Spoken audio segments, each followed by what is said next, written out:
Be humble, mau kayak apa tingginya.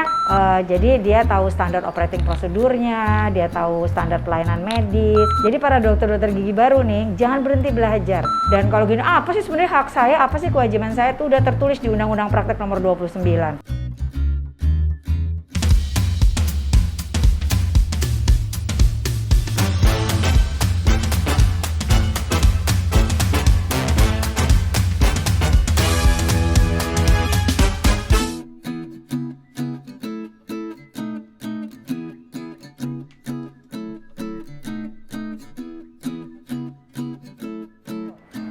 Seorang dokter gigi yang baru memulai, yang pasti adalah mereka harus mengingat bahwa mereka harus menjadi seorang dokter gigi yang profesional, ya. Karena kan mereka tentunya dalam hampir 5,5 tahun lah minimal ya, mereka tuh dididik untuk menjadi seseorang yang memahami medis teknis. Dan pastinya seorang profesional itu nggak cuma tahu medis teknis gitu ya, dia pandai untuk melakukan perawatan kepada pasien, tetapi ada hal-hal lain bahwa mereka juga harus menjadi seorang yang profesional. Menjadi seorang profesional itu tentunya mereka harus betul-betul mampu ya untuk memahami apa sih prosedur-prosedur yang harus mereka lakukan sesuai dengan kompetensinya pastinya ya. Jadi dia tahu standar operating prosedurnya, dia tahu standar pelayanan medis gitu.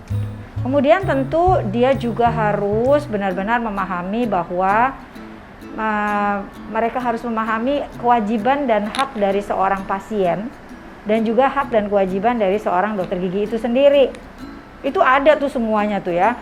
Dan kalau gini, apa sih sebenarnya hak saya, apa sih kewajiban saya, itu udah tertulis di Undang-Undang Praktek nomor 29. Kemudian seorang dokter gigi profesional yang harus dipersiapkan untuk dokter-dokter gigi baru adalah harus memahami etika. Karena kita sudah tercatat di Persatuan Dokter Gigi Indonesia, kita menggunakan kode etik kedokteran gigi dan itu dilafalkan pada saat kita mengambil sumpah.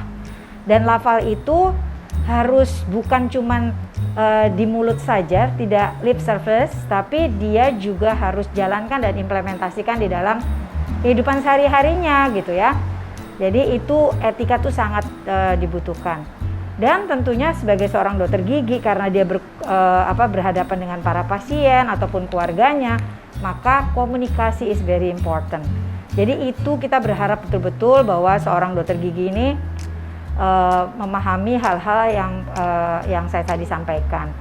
Dan saya selalu di dalam acara-acara pemberian sambutan dari dekan kepada para mahasiswa ataupun para dokter gigi baru, saya selalu mengingatkan mereka bahwa mereka nggak boleh berhenti belajar, ya.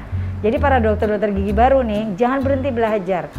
Anda harus betul-betul terus meningkatkan diri melalui Continuing Dental Education atau CPD ya, Continuing Professional Development, yang mana selalu diadakan di setiap institusi deh gitu ya. Ini kebetulan boleh dong sekalian ngasih tahu bahwa forum ilmiah Fakultas Kedokteran Gigi Universitas Trisakti ini akan diadakan di bulan Desember nih ya. Insya Allah nanti akan diadakan di Jakarta International Expo. Di situ ajang untuk tentu meningkatkan diri. Nanti di situ ada hands on-nya, ada hands off-nya, ada seminarnya dan sebagainya. Kemudian juga diharapkan mereka bisa mengikuti formal education. Jadi ambil spesialis ataupun magister, itu penting banget ya, jangan berhenti. Dan saya ingatkan selalu adik-adik sekalian bahwa be critical thinker. Kita jangan mau gitu-gitu aja, tetapi kita juga nih hoax luar biasa ya. Jadi harus kritis gitu ya.